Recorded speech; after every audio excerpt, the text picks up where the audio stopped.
లోక్సత్తా ఉద్యమం నుంచి పుట్టినటువంటి ఐడియానే ఈ జనపక్షం. కాకపోతే జనాలకు ఎప్పుడు ఒక కొత్త బ్రాండింగ్ తో చెప్పాలనే ఉద్దేశంతో మనం లోక్సత్తా పేరు మార్చి మనము జనపక్షం అనే పదంతో మనం ముందుకెళ్ళబోతున్నాం. సో ఈ జనపక్షం ఎందుకు ప్రారంభించాల్సి వచ్చింది, ఎందుకు ఇదంతా అనేది మీరు ఆలోచించవచ్చు. ప్రధానంగా మనం ఇలా చూసినట్లయితే మీరు గత 1 year గా పనిచేస్తున్న మీ అనుభవాల పరంగా పోయినా, గత 20 సంవత్సరాలుగా నేను పనిచేస్తున్న అనుభవాల పరంగా చూస్తే ఇలా భారతదేశ ప్రజాస్వామ్యం అన్నది చాలా క్రైసిస్ లో ఉన్నదన్నది మనందరం గ్రహించాలి.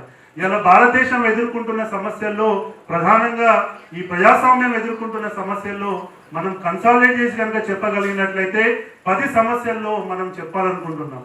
సో అందులో మొదటి అంశం వచ్చేసి ఏంటంటే, సో ప్రధానంగా ప్రజాస్వామ్యము ఎక్కడ ఫెయిల్ అవుతుందన్న దాంట్లో చూసినట్లయితే అభివృద్ధిని మింగేస్తున్న సంక్షేమం మీరందరూ చూస్తూనే ఉన్నారు. ఇవాళ ఏంటంటే ఓట్ల కోసం విపరీతమైనటువంటి ఫ్రీబీస్ ని, సంక్షేమ పథకాలను డిజైన్ చేస్తూ వస్తున్నాయి పార్టీ. ఒకరు 1000 ఇస్తా అంటే ఇంకో 2000, ఒక 2000 ఇస్తా అంటే ఇంకో 5000, 10,000 విచ్చలవిడిగా ప్రజలను ఆకర్షించడం కోసం ఇవాళ ఎక్కువ మోతాదులో సంక్షేమాలను డిజైన్ చేస్తూ వచ్చారు. కేసీఆర్ చేసిన సంక్షేమమే చాలా ఇబ్బందికరంగా ఉంది అనుకుంటే, కేసీఆర్ తీసుకొచ్చిన సంక్షేమంతో ఇలా 6 లక్షల కోట్ల అప్పుల్లోకి మనం వెళ్ళామనుకుంటే, ఇలా కాంగ్రెస్ తీసుకొచ్చినటువంటి సంక్షేమ పథకాలను చూస్తే ఇంకా రాష్ట్రం ఈ 5 సంవత్సరాలలో మినిమం 12 నుంచి 15 లక్షల కోట్ల అప్పులకు పోయేటువంటి పరిస్థితి మనకుంది. అంటే సంక్షేమం చేయొద్దు అని కాదు, సంక్షేమం చేయాలి, కానీ సంక్షేమానికి కొన్ని ఆబ్జెక్టివ్స్ ఉండాలి. సంక్షేమం వల్ల మానవ జీవన విధానంలో మార్పు రావాలి, సంక్షేమం వల్ల ఆర్థిక అభివృద్ధి చెందాలి, సంక్షేమం వల్ల సమాజంలో మానవ విలువలు పెరగాలి. అంతేగాని మనం డిజైన్ చేసే ఏ సంక్షేమం కూడా ఇవాళ మానవ విలువలు పెంచే పరిస్థితుల్లో లేదు. కాబట్టి ఇవాళ ఇంత డెవలప్మెంట్, ఇంత అభివృద్ధి చేసి ఇంత సంక్షేమం తీసుకొచ్చిన కేసీఆర్ ఓడిపోవడానికి గల ప్రధానమైన కారణం ఏంటంటే, ఆయన అభివృద్ధి చేశాడు, సంక్షేమాన్ని పెంచాడు, కానీ మానవ విలువలను పెంపొందించే దిశలో ఆయన పని చేయలేకపోయాడు. ఇవాళ తీసుకొచ్చిన ఈ వెల్ఫేర్ స్కీమ్సే ప్రజలను తప్పుదో పట్టించాయి. ఇవాళ తీసుకొచ్చిన ఈ సంక్షేమ పథకాల వల్లనే ప్రజలు రాంగ్ డైరెక్షన్ లో వెళ్ళి ఇవాళ ఇంకా ఎక్కువ అత్యాశకు వెళ్ళి ఇవాళ ఇంకో ప్రభుత్వాన్ని ఎన్నుకోవడం మనం చూసాం. ఇవాళ ఏ పార్టీ వచ్చినా చేసేది అదే. మనం ఒక పార్టీ బెస్ట్ అనో ఒక పార్టీ వరస్ట్ అనో మాట్లాడుకోవాల్సిన అవసరం లేదు. ఇవాళ ఈ దేశంలో ఉన్నటువంటి 100 పార్టీల యొక్క చరిత్ర చూస్తే ఏ పార్టీ చూసినా కానీ సంక్షేమము, విపరీతమైన సంక్షేమము ప్రామిస్ చేయాలి, ఓట్లు తెచ్చుకోవాలి.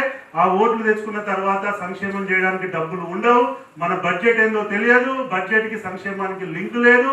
మనము దాన్ని ఇలా ఎట్లా నడుపుతారో గవర్నమెంట్ అని అడిగితే ఇవాళ నేను ఏం చేస్తున్నానంటే అప్పులు చేసి గవర్నమెంట్ నడుపుతాను, లేదంటే ట్యాక్సులు పెంచి గవర్నమెంట్ నడుపుతాను, లేదంటే ఇవాళ మనకున్న ఆస్తులన్నీ మనం గవర్నమెంట్ నడుపుతాం, లేదంటే లాస్ట్కు ప్రజలని తాగుబోతులు చేసి మనం గవర్నమెంట్ నడుపుతాం అనే స్థాయికి దిగజారినామా లేదా? మీరందరూ చూసారా లేదా? సో ఇవాళ 3 గంటలకి 4 గంటలకి ఊర్లోకి వెళ్తే ఎక్కడైతే బైకులు కనబడుతున్నాయో అక్కడ ఒక బెల్ట్ షాప్ ఉంటుందా ఉండదా? ఇవాళ ఒకప్పుడు ఒక గుంపు కూడితే సమాజం పట్ల ఆలోచించే వాళ్ళు, వాళ్ళు పనిచేసే వృత్తి పట్ల ఆలోచించే వాళ్ళు, చర్చించే వాళ్ళు, అక్కడి నుంచి మనం ఎక్కడ దిగజారిపోయామంటే 3-4 అయిందంటే, ఒకప్పుడు తాగడం అంటే రాత్రిపూట 6-7 తర్వాత ఇంట్లో కూర్చొని 2-3 తాగే స్థాయి నుంచి ఇలా రోడ్డు మీద నిలబడి నేను తాగుతున్నానని గర్వంగా చెప్పుకునే స్థాయికి మనం ఎదిగామన్నది మనం ఆలోచించాలి. అది తాగుడు కూడా రోజంతా తాగే పరిస్థితి కూడా మనం చూస్తున్నాం. ఇలా ఎలక్షన్లు ఎట్లా జరిగాయో మనం చూస్తున్నాం. అంటే ఈ సంక్షేమము వద్దని కాదు, కానీ సంక్షేమము పరిమితుల్లో చేయాలి. ఇవాళ అభివృద్ధి చేయడానికి డబ్బులు లేవు.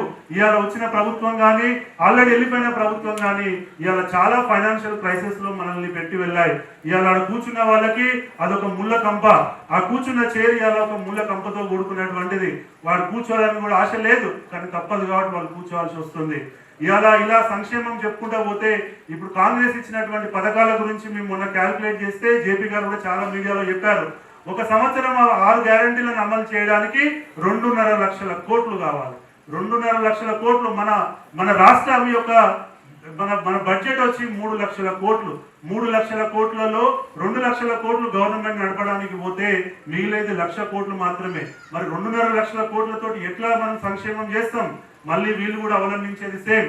2014 నుంచి సినిమా ఎలా స్టార్ట్ అయిందో మళ్ళీ ఇప్పుడు 2023 నుంచి కూడా మళ్ళీ అదే చూడాల్సిన పరిస్థితి వస్తుంది. ఇవాళ మన రాష్ట్రం కాదు, మీరు ఆంధ్రప్రదేశ్ తీసుకోండి. నవరత్నాలు తీసుకొచ్చిన రోజే మేము చెప్పాం 5 లక్షల కోట్ల బర్డెన్ ఉంటుంది ప్రజాస్వామ్యం పైన, ఎవరు పట్టించుకోలేదు. ఒక ఛాన్స్ అనుకుంటా ఓట్లు కుమ్మరిచ్చారు, గెలిపించారు. ఇవాళ అదే నవరత్నాలు ఇంప్లిమెంట్ చేయడానికి ఇవాళ ఆంధ్రప్రదేశ్ రాష్ట్రం 6 లక్షల కోట్ల అప్పు ఇవ్వాల్సిన పరిస్థితి వచ్చింది. ఇలా మోడీ గారు నేషనల్ లెవెల్లో చూస్తే ఆయన ఏమో పెద్ద తక్కువేం కాదు, 50 లక్షల కోట్ల అప్పు ఉన్నటువంటి దేశాన్ని ఇలా 150 లక్షల కోట్ల అప్పు తీసుకెళ్లారు. సో ఇలా చెప్పుకుంటూ పోతే ఏంటంటే సంక్షేమం ఇవ్వాలి, ఓట్లు అడుక్కోవాలి, ఓట్లు వేయించుకోవాలి, మళ్ళీ ఎక్కువ అప్పులు చేయాలి, మళ్ళీ ఎలక్షన్ రాగానే మళ్ళీ పెద్ద సంక్షేమం ఇవ్వాలి. ఇవాళ ఎక్కడన్నా అభివృద్ధి మీద చర్చ జరిగిందా? ఇవాళ జరిగిన మొత్తం ఎలక్షన్ లో మనమే దగ్గరుండి చూసాం. ఏ నాయకుడైనా కానీ నేను వస్తే నేను ఇక్కడ ఈ స్పెషల్ ఎకనామిక్ జోన్ చేస్తానో, మీకు ఇక్కడ నేను ఎంప్లాయ్మెంట్ క్రియేట్ చేస్తానో, మిమ్మల్ని విలేజ్ స్థాయిలో ఇంటిగ్రేట్ చేస్తానో, మొత్తం అర్బన్ మైగ్రేషన్ ని డీమైగ్రేషన్ చేస్తానో ఎవరైనా మాట్లాడారా? ఎక్కడ కూడా ఉపాధి మీద కానీ మన ఆర్థిక పరిస్థితుల మీద కానీ ఎవరు మాట్లాడే పరిస్థితి లేదు. సో ఇవాళ ఇండియాలో ప్రధానంగా ఏంటంటే మన రాష్ట్రమే కాదు, ఇవాళ దేశంలో మొత్తము సంక్షేమం వైపు వెళ్తుంది. సంక్షేమం దిశగా ఈ దేశాన్ని భ్రష్టు పట్టిస్తున్నారు. సంక్షేమం దిశగా మనము ఎక్కడో గ్రౌండ్ లో మనము అన్యాయం చేసుకుంటున్నాం అన్నది వాస్తవం.